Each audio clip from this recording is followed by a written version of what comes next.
नमस्कार साथीहरु, स्वागत छ तपाईहरुलाई आजको यस भिडियोमा। यो भिडियोमा म तपाईहरुलाई कनेक्ट आईपीएस लाई कसरी प्रयोग गर्ने, कनेक्ट आईपीएस को मद्दतबाट तपाईहरु कुनै ठाउँमा पेमेन्ट गर्नु परेमा कसरी पेमेन्ट गर्ने अथवा कनेक्ट आईपीएस को थ्रुबाट तपाईहरु एउटा बैंकबाट अर्को बैंकमा पैसा कसरी ट्रान्सफर गर्ने, यो सम्बन्धी तपाईले यो भिडियोमा प्रपर जानकारी पाउनुहुन्छ।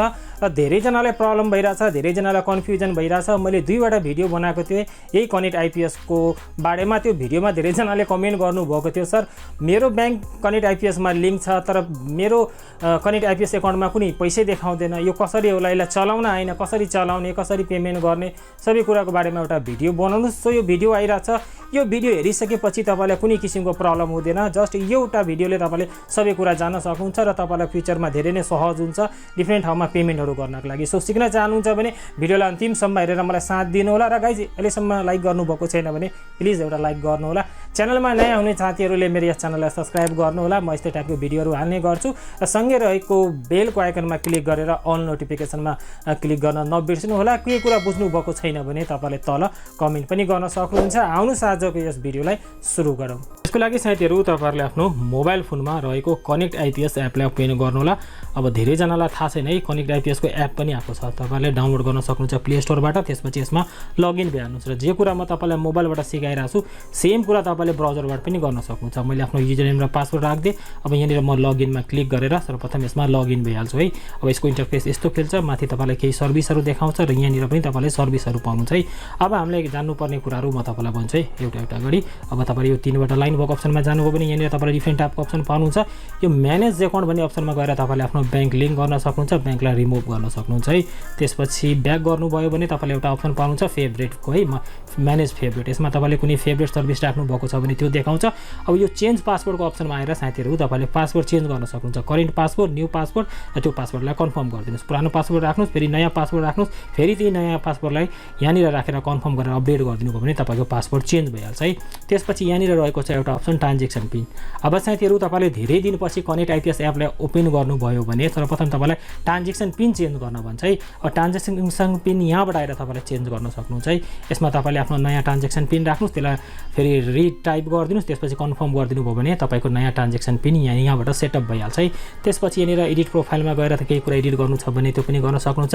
लगइन फिङ्गरप्रिन्ट र लगइन ट्रान्जेक्सन पिन पनि तपाईहरु राख्न सक्नुहुन्छ यदि तपाईको मोबाइल फोनमा फिङ्गरप्रिन्ट भन्ने अप्सन छ भने है। अब यहाँबाट लग आउट हुन्छ है।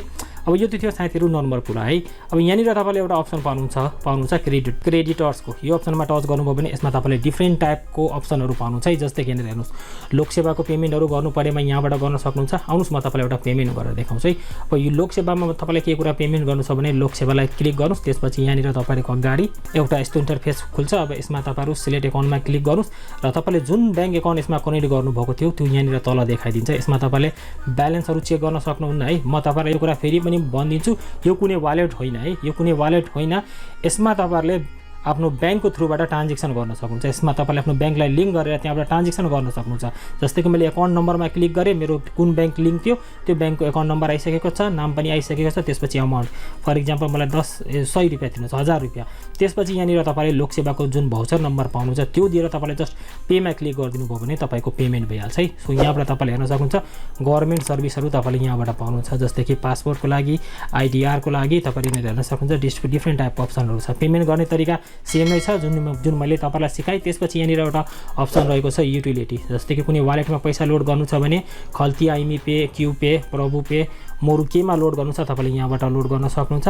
अब यहाँनिर तपाईले एउटा मोबाइल फोन पाउनु छ। यसमा तपाईले हुन्छ नि ल्यान्डलाइनको बिल, एनटीसी मोबाइलहरु रिचार्ज, एनसेलको मोबाइलहरुलाई रिचार्ज तपाईले यहाँबाट गर्न सक्नुहुन्छ है। त्यसपछि यहाँनिर तपाईले फाइनान्शियल इन्स्टिट्युट पाउनुहुन्छ। यसमा तपाईले हुन्छ नि पेमेन्टहरु गर्न सक्नुहुन्छ। पेमेन्ट गर्ने तरिका सेम टु सेम नै हुन्छ है। यो अप्सनमा आएर तपाईहरु यो गर्न सक्नुहुन्छ है। त्यसपछि साथीहरु यहाँनिर एउटा अप्सन आएको छ है, यो क्यूआर पे को। यसमा टच गरेर साथीहरु तपाईले केही कुरालाई स्क्यान गरेर त्यसलाई पेमेन्ट गर्न सक्नुहुन्छ है। तपाईको क्यामेरा खुल्छ। जस्तै कि यहाँनिर हेर्न सक्नुहुन्छ मेरो क्यामेरा खुलेको छ। अब तपाईले कसैको क्यूआर कोडलाई स्क्यान गर्नुस्, त्यसपछि त्यहाँबाट पेमेन्ट गर्न सक्नुहुन्छ है। आफ्नो क्यूआर कोड चाहनुहुन्छ भने यसमा टच गर्नुभयो भने यसले तपाईको आफ्नो क्यूआर कोड जेनेरेट गरिदिन्छ र यसलाई तपाईले कसैलाई शेयर गर्नुभयो भने उले यो क्यूआर कोडलाई यसरी नै स्क्यान गरेर तपाईलाई पेमेन्ट गर्न सक्छ है। यो पनि तपाईहरु मलाई लाग्छ बुझिसक्नु भएको होला। अब यहाँनिर तपाईले एउटा अप्सन पाउनुहुन्छ ट्रान्जेक्सनको है। यसमा क्लिक गरेर साथीहरु तपाईले ट्रान्जेक्सन ट्रान्जेक्सन हेर्न सक्नुहुन्छ। यो फिल्टरको अप्सनमा क्लिक गर्नुस् र यसमा तपाईहरुले ट्रान्जेक्सन हेर्न चाहनुहुन्छ भने तपाईले बैंक अकाउन्ट चुज गर्नुस्। तर कहाँबाट कहिलेबाट कहिलेको हेर्न चाहनुहुन्छ त्यो सबै गरेर यहाँनिर तपाईले अप्लाई गरिदिनु भयो भने तपाईको ट्रान्जेक्सन यहाँनिर देखाइदिन्छ। मेरोमा कुनै ट्रान्जेक्सन छैन सो यहाँनिर देखाइन। त्यसपछि तल यहाँनिर एउटा अप्सन पाउनुहुन्छ कन्ट्याक्टको, यसमा टच गर्नुभयो भने तपाईले कनेक्ट आइपीएस को सम्पूर्ण कन्ट्याक्ट इन्फर्मेसनहरु पाइहाल्नुहुन्छ यहाँबाट। अब साथीहरु नर्मल अप्सनहरु यसको बारेमा तपाईहरु त बुझिसक्नु भयो होला है। अब हामीलाई यसमा काम लाग्ने भनेको कनेक्ट आइपीएस हामीहरु किन युज गर्छौं, धेरै अमाउन्ट यदि कसैलाई पठाउनु छ भने, किनभने यसको चार्ज जुन छ साथीहरु नर्मली बैंकमा जब तपाईहरु ट्रान्जेक्सन गर्नुहुन्छ त्यसमा धेरै पैसा खर्च, तर कनेक्ट आइपीएस को थ्रुबाट गर्नुहुन्छ भने एकदमै थोरै खर्च। सो हामीले यसलाई युज गर्ने भनेको धेरै पैसा, जस्तै कसैलाई लाख रुपैयाँ 2 लाख रुपैयाँ 50,000 40-50,000 पठाउनु छ भने त्यो बेला हामीले यसलाई युज गर्छौं है। मैले चाहिँ त्यसरी नै युज गर्ने गरेका छौं। अब तपाई कसरी गर्नुहुन्छ त्यो मलाई थाहा भएन। मैले चाहिँ हुन्छ नि कसैलाई अब 50,000 1 लाख तिर्नु छ भने मैले त्यो टाइममा म यसलाई युज गर्छु। अब साथीहरु यो कनेक्ट आइपीएस को थ्रुबाट तपाईलाई कसैको बैंकमा पैसा पठाउनु छ भने यहाँनिर एउटा अप्सन पाउनुहुन्छ बैंक अकाउन्टको, यो अप्सनमा टच गर्नुस्। त्यसपछि साथीहरु यहाँनिर तपाईले सिलेक्ट अकाउन्ट नम्बरमा क्लिक गरेर यहाँबाट साथीहरु तपाईले आफ्नो अकाउन्ट सिलेक्ट गरिहाल्नुस्। जुन अकाउन्ट तपाईले कनेक्ट आइपीएस मा लिंक गर्नुहुन्छ त्यो यहाँनिर देखाइदिन्छ। मेरो एउटा मात्र लिंक छ सो यहाँनिर एउटा देखायो। अब यहाँनिर तपाईले कति रुपैयाँ पठाउन चाहनुहुन्छ, फर एक्जाम्पल मैले 20 रुपैयाँ राख्दिए है तपाईलाई बुझाउनको लागि। त्यसपछि साथीहरु यहाँनिर तपाईलाई आफ्नो अकाउन्ट नम्बर हाल्न भनेको छ। अब यहाँनिर मैले आफ्नो एउटा अकाउन्ट नम्बर राख्दिए। त्यसपछि यहाँनिर अकाउन्ट नेम बैंक त्यो बैंकमा के नाम छ त्यो नाम पनि म राख्दिन्छु है। ओके मैले नाम पनि राख्दिए। त्यसपछि यहाँनिर बैंक नेम, बैंकको नाम के हो, जस्तै कि प्रभु बैंक हो, मैले यहाँनिर प्रभु बैंक लिमिटेड लेखेँ। त्यसपछि यहाँनिर हेर्न सक्नुहुन्छ आइसकेको छ। ब्रान्च कहाँको ब्रान्च पनि चुज गरिहाल्नुस्। मेरो विराटनगर ब्रान्च हो, मैले विराटनगर ब्रान्च लेखेँ, यो आइसक्यो। त्यसपछि तल यहाँनिर ट्रान्जेक्सन डिटेल किन पे गरिदिनुहुन्छ त्यो पनि लेख्न सक्नुहुन्छ। म चाहिँ यसमा बुझाउनको लागि केडी लेखिदिएँ है। अब साथीहरु जस्ट तपाईले पेमा क्लिक गर्नुभयो भने तपाईको अगाडि एउटा अर्को इन्टरफेस यस्तो आउँछ। अब यसमा साथीहरु तपाईले दुईवटा अप्सन पाउनुहुन्छ। माथि तपाईलाई तपाईको बैंकको डिटेल देखाउँछ, जुन बैंक तपाईको कनेक्ट आइपीएस मा लिंक छ। तल तपाईलाई जुन बैंकमा तपाईले पठाउन चाहनुहुन्छ त्यसको यहाँनिर देखाउँछ है। अब यहाँनिर तपाईहरु हेर्न सक्नुहुन्छ ट्रान्जेक्सन अमाउन्ट कति रहेको छ, 20 रुपैयाँ, कति रुपैयाँ चार्ज काट्छ 2 रुपैयाँ है। तपाईले हुन्छ नि यसको चार्जहरु धेरै कम छ है। सो जस्तै कि मैले यहाँनिर 20 रुपैयाँ पे गरिरहेको छु, सो मेरोमा 2 रुपैयाँ देखाइरहेछ। मेरो लागि त धेरै नै भयो, 20 मा 2 रुपैयाँ तिर्नु भनेको धेरै भयो है। तर यही अमाउन्टलाई यदि तपाईले ठुलोमा तिर्नु भयो भने त्यसमा पनि तपाईलाई थोरै पर्छ है। यसमा लिमिटहरु हुन्छ है, 1 रुपैयाँदेखि 5,000 सम्म तपाईलाई सायद यो 2 रुपैयाँ गर्छ। त्यसपछि माथिबाट तपाईले यति रुपैयाँसम्म सबै लिमिटहरु हुन्छ। मैले एउटा भिडियोमा तपाईलाई सबै जानकारी दिएको थिएँ, त्यो भिडियो पनि हेर्न सक्नुहुन्छ। अब तपाईले यहाँनिर पेमा क्लिक गर्नुभयो भने यहाँनिर तपाईलाई ट्रान्जेक्सन पिन हाल्न भन्छ। ट्रान्जेक्सन पिन जब तपाईलाई कनेक्ट आइपीएस क्रिएट गर्नुहुन्छ त्यतिखेर तपाईलाई क्रिएट गर्न भन्छ है। सो मैले एउटा क्रिएट गरिसकेको छु। म आफ्नो ट्रान्जेक्सन पिन हाल्दिन्छु। ओके मैले आफ्नो ट्रान्जेक्सन पिन हाल्दिएँ। अब यहाँनिर तपाईहरु जस्ट कन्टिन्यूमा क्लिक गरिदिनु भयो भने तपाईको यहाँनिर पेमेन्ट सक्सेसफुली भइहाल्छ। जस्तै कि तपाईहरुले हेर्न सक्नुहुन्छ मेरो पेमेन्ट सक्सेस भइसकेको छ र यहाँनिर तपाईलाई सम्पूर्ण इन्फर्मेसन देखाउँछ। अब पीडीएफ डाउनलोड गरेर केही प्रमाण राख्न चाहनुहुन्छ भने यो पीडीएफमा क्लिक गर्नुभयो भने तपाईकोमा यो डाउनलोड भइहाल्छ र यहाँबाट तपाईले यसलाई हेर्न पनि सक्नुहुन्छ। एकदमै राम्रो छ। यसरी तपाईले कनेक्ट आइपीएसलाई युज गर्न सक्नुहुन्छ। नर्मली युज गर्नुपर्ने कुराहरु मैले तपाईलाई सिकाइदिए। यसलाई हामीले प्राय जसो युज गर्छौं है, कसैलाई पेमेन्ट गर्नु परेमा सरकारी कार्यालयहरुमा अथवा कुनै कुरामा पेमेन्ट गर्नु परेमा यहाँबाट गर्न सक्नुहुन्छ। मोबाइल रिचार्ज पनि यहीँबाट गर्न सक्नुहुन्छ। यो एनटीसी मोबाइल आएको छ, यसमा क्लिक गर्नुभयो भने तपाईले आफ्नो मोबाइल नम्बरहरु दिनुस्। त्यसपछि तपाईको मोबाइल यहाँबाट रिचार्ज पनि भइहाल्छ है।